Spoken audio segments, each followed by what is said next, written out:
Hello viewers, how are you. तो आज आप सबका मैं स्वागत करता हूं द नॉलेज स्टॉप मेरी इस चैनल पे, जहां पे आपको तरह तरह के इंटरेस्टिंग फैक्ट्स के बारे में पता लगता है।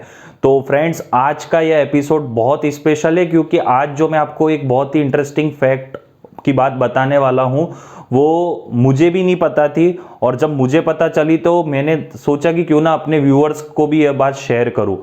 तो आज जो मैं जिस इंटरेस्टिंग फैक्ट के बारे में बता रहा हूं वो है आपके कोरोना जो कोविड-19 है उसके अलग अलग जो वेरिएंट्स हैं पूरी दुनिया में, ये क्या है और ये नाम क्या है। डेल्टा, अल्फा, बीटा, आपने बहुत नाम सुने होंगे। और आपने अभी न्यूज़पेपर्स में इंडिया में तो आपने सुना ही होगा कि डेल्टा वेरिएंट कोरोना का बहुत खतरनाक है। डेल्टा का भी डेल्टा प्लस आ गया है, वो भी बहुत खतरनाक है। तो आप दिन रात यह शब्द सुनते होंगे डेल्टा इंडिया में। तो मैं आपको ये बात बताना चाहता हूं कि यह डेल्टा क्या है, ये शब्द डेल्टा कैसे आया। और आपने और भी सुना होगा कि अल्फा वेरिएंट भी है कोरोना वायरस का, भी है ना, गामा मतलब वेरिएंट भी है। तो मैं आपको आज वही चीज समझाने जा रहा हूं कि कैसे ये जो कोरोना वायरस इसके डिफरेंट जो वेरिएंट्स हैं उनका नाम कैसे पड़ा। तो आपको बताना चाहता हूं कि मई 31, 2021 को जो WHO है, वर्ल्ड हेल्थ ऑर्गेनाइजेशन, उसकी एक है ना मीटिंग हुई थी जिसकी में एक कमिटी थी वायरस एवोल्यूशन ग्रुप करके।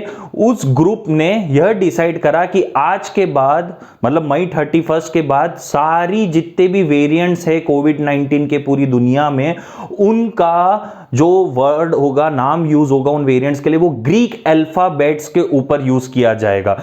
ये जो वायरस एवोल्यूशन ग्रुप है इसका फॉर्मेशन जब हुआ था तो उसमें यही डिसाइड करने के लिए इसका फॉर्मेशन किया गया था कि क्या हम ऐसा करें जिससे कोविड-19 वेरिएंट्स इजीली पूरी दुनिया में रिकॉग्नाइज कर सको, आप अच्छे से पहचान सको।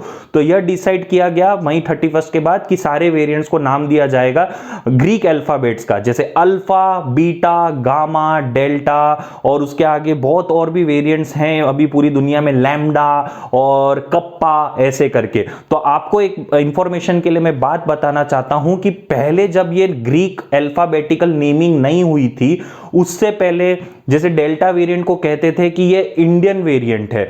जैसे कि आपको मैं बात बताऊं, जो अल्फा वेरिएंट था उसको कहते थे कि ये ब्रिटेन या यूके वेरिएंट है, यूके वाला कोरोना वायरस है। फिर सेकंड आपने नाम सुना होगा बीटा वेरिएंट जो है उसको कहते थे कि साउथ अफ्रीकन वेरिएंट है, और उसी तरह से गामा के बारे में कहते थे कि ब्राजीलियन वेरिएंट है। तो आपको मैं यही कहना चाहता हूं कि WHO ने यह मतलब जो ग्रीक अल्फाबेटिकल नेमिंग जो कोविड वेरिएंट की करी, वो इसलिए करी क्योंकि बहुत सी कंट्रीज है ना डर रही थी कि अगर कोई कोविड-19 का वेरिएंट हमारे यहां पर पाया जाएगा तो उसको अगर हमारे देश के नाम से पूरी दुनिया में कहलाया जाएगा, तो वो थोड़ा सा कंट्रीज में भी डर था। तो इसलिए वो भी रिसर्च नहीं कर रही थी कोविड-19 के उन वेरिएंट्स को अपने देश में पहचान दिलाने के लिए, क्योंकि इससे उनका ही नाम खराब हो रहा था, उनकी कंट्री का। तो WHO ने फाइनली उनके वायरस एवोल्यूशन ग्रुप जो है कमिटी, उसने डिसाइड करा कि कोई वेरिएंट किसी कंट्री के नाम पर नहीं होगा, एक पर्टिकुलर ग्रीक अल्फाबेटिकल सीरीज रहेगी, alpha, beta, gamma, delta, kappa, lambda, और आने वाले जो 24 अल्फाबेट्स पूरे ग्रीक जो भाषा में यूज किए जाते हैं उसके ऊपर ये सारे वेरिएंट्स होंगे। तो आपको आज पता चला होगा व्यूअर्स कि क्यों ये कोविड-19 वेरिएंट्स के ऐसे नाम पड़े गए हैं। तो आपको मैं लास्ट बार इंफॉर्मेशन एक और बार रिपीट कर देना चाहता हूं कि यूके का जो वेरिएंट था उसका नाम पड़ा अल्फा वेरिएंट ऑफ कोविड-19, जो साउथ अफ्रीकन वेरिएंट था उसका नाम पड़ा बीटा वेरिएंट, जो ब्राजील का वेरिएंट था कोविड-19 का उसका नाम पड़ा गामा वेरिएंट, और जो हमारे इंडिया में अभी जो सेकंड वेव आई थी उसमें जो वेरिएंट सबसे प्रोमिनेंट कोविड-19 का निकला था उसका नाम दिया गया था डेल्टा वेरिएंट। तो ये 4 वेरिएंट आपको मैंने बताया, और भी कुछ वेरिएंट है, जैसे पेरू में जो है ना एक वेरिएंट निकला उसका नाम रखा गया था लैम्डा वेरिएंट। तो इस तरीके से वेरिएंट्स के नाम है।